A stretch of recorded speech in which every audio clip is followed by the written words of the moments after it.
Assalamualaikum students, welcome to ME Foundation School. It's your English teacher for class 9 and I'm here to explain homework assignment 5.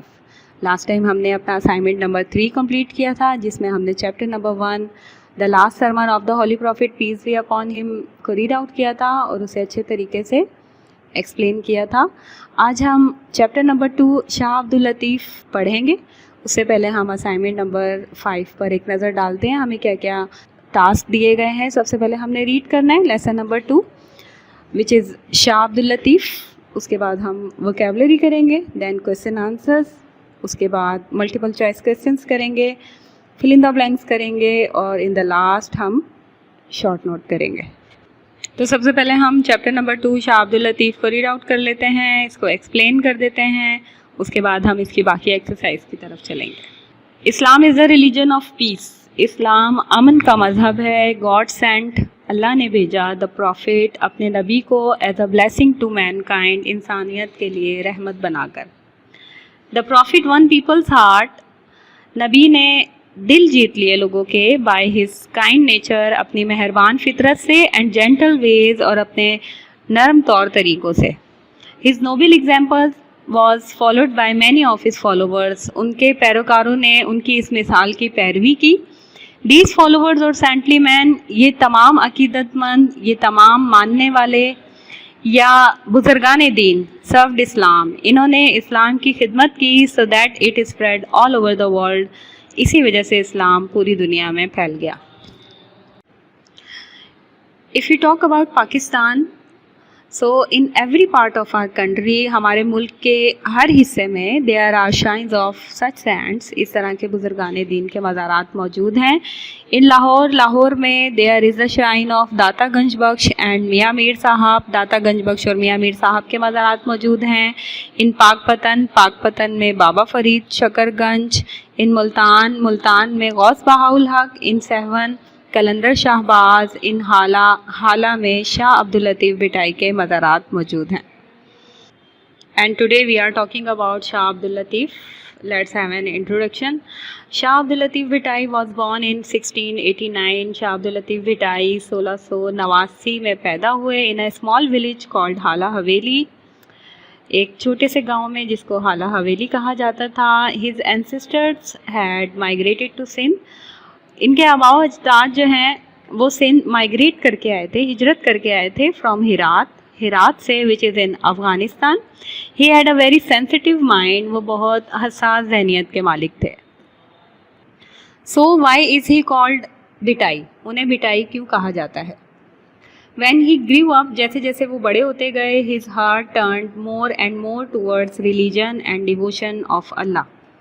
उनका दिल मज़हब की तरफ और अल्लाह से अकीदत की तरफ ज़्यादा से ज़्यादा माइल होता गया. Soon he left his home, जल्द ही उन्होंने अपना घर छोड़ दिया. And went to live on a mount, और एक टीले पर रहने चले गए. At some distance from his village, जो उनके गांव से कुछ फासले पर था. So students, a mound of sand is called bhit in Sindhi. Sindhi में एक रेत के टीले को भिट कहा जाता है. So that Shah Latif came to be known as the sand of bhit. इसी वजह से शाह अब्दुल लतीफ़ जो हैं वो टीले वाले बुज़ुर्ग के नाम से मशहूर हो गए. And now we are talking about the poetic nature of Shah Abdul Latif Bhittai. Close to the mound, उस टीले के करीब, on which Lal Latif came to live, जहाँ लाल लतीफ़ या शाह अब्दुल लतीफ़ रहने के लिए आए, इज़ अ नेचुरल लेक, एक कुदरती झील है. हिज पोइटिक नेचर, और उनकी जो शायराना फितरत थी, लव्ड, वो पसंद करती थी द काम एटमॉस्फेयर, एक पुरसुकून माहौल को. He would spend much of his time, वो अपना ज़्यादातर वक्त गुजारते थे sitting on the bank of this lake, इस झील के किनारे बैठकर. He prayed to God there, वो वहाँ अल्लाह की इबादत करते. And sometimes composed verses in his praise, और कभी कभार वहाँ पर अल्लाह ताला के लिए उनकी हम्दो सना में कुछ अशार भी लिखते. And if you talk about another part of Shah Latif's personality is that Shah Latif was not only a saint and a poet, कि शाह अब्दुल लतीफ़ भिटाई ना सिर्फ एक बुज़ुर्ग थे या एक शायर थे, बट ऑल्सो म्यूजिशियन, बल्कि एक मौसीकार भी थे. He found great comfort in music, उन्हें मौसीकी में बहुत सुकून मिलता था। He brought many changes and improvements, वो बहुत सी इस्लाहात और तब्दीलियाँ लाए टू सिंप्लीफाई इट, इस म्यूज़िक को सादा करने के लिए। And one of his effort, और उनकी कोशिशों में से एक ये थी, इज़ टू इन्वेंट, कि उन्होंने ईजाद किया अ म्यूज़िकल इंस्ट्रूमेंट, एक मौसीकी का आला, कॉल्ड तंबूरो, जिसे कहा गया तंबूरो। शाह अब्दुल लतीफ़ डिवोटीज़, जो शाह अब्दुल लतीफ़ को मानने वाले उनके पैरोकार थे, कलेक्टेड हिज पोइट्री, उन्होंने उनकी शायरी को एक जगह इकट्ठा किया, विच इज़ कॉल्ड शाह जो रिसालो, जिसे शाह जो रिसालो का नाम दिया गया। दिस कलेक्शन, ये जो मजमुआ है, हैज़ बीन ट्रांसलेटेड, इसको ट्रांसलेट किया गया, इसका तर्जुमा किया गया इनटू मैनी इंटरनेशनल लैंग्वेजेस, कई बैनुल-अक़वामी ज़बानों में। Now let's talk about the message of Shah Latif. Latif's message is the message of love. Shah Abdul Latif का जो पैगाम है वो पैगाम मोहब्बत है, मोहब्बत का पैगाम है। ही बिलीव्ड, वो यकीन रखते थे, इन द ब्रदरहुड, भाईचारे पर, एंड इक्वलिटी ऑफ मैन, और इंसानियत की बराबरी पर। वो समझते थे कि अल्लाह ताला को जो है खुश किया जा सकता है सिर्फ़ और सिर्फ अच्छे इखलाक से, और यही उनके नज़दीक ज़िंदगी का मकसद है। And now these are some new words and sisters about that forefathers migrated, हिजरत करना, रोम, sensitive, हसास, responsive to, normal, usual, which means आम, attracted, पुरकशिश, entice, buried, दफनाना, covered up, dignity, अजमत, high rank, shrine, tomb या फिर मज़ार। And now question answers. Reference आपको दिया गया है, एमी नोट्स से ये तमाम क्वेश्चन आंसर्स लिए गए हैं।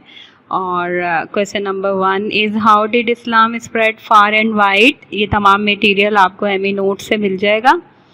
हेडिंग जो है आपको नज़र आ रही है, स्प्रेडिंग ऑफ इस्लाम, और ब्रीफली इसको आंसर कर दिया गया है। Question number 2 is who was Shah Latif and why is he called Lal Latif?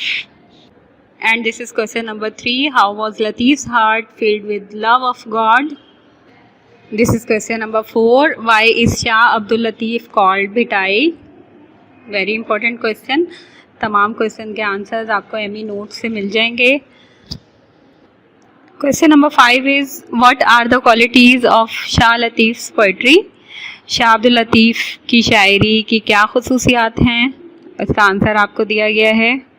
Question number 6 is what according to Shah Latif is the aim of life, और what is the message of Shah Latif. Now question number 7 which is what did Shah Latif poetry come to be called and why is this collection so valued.